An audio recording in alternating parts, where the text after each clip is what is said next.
Title पढ़ के आपको लगेगा कि मैं आपको फिर से डिस्करेज करने आया हूँ प्रोग्रामिंग से। ऐसा नहीं है।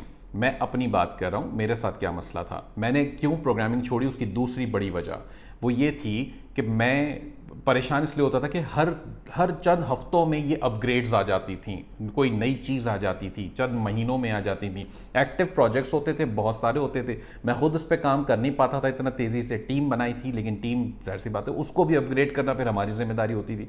हर कोई उस लेवल पे नहीं जा पाता था। मैंने माइक्रोसॉफ्ट एक्टिव सर्वर पेजेस पे काम किया, पीएचपी पे काम किया, पाइथन पे थोड़ा बहुत काम किया, लेकिन मैं उतनी तेज़ी से अपने आप को अपग्रेड नहीं कर पाया। ये मेरा मसला था, हर किसी का नहीं होगा। बहुत सारे लोग बड़ी तेज़ी से अपग्रेड हो जाते हैं माशाल्लाह से।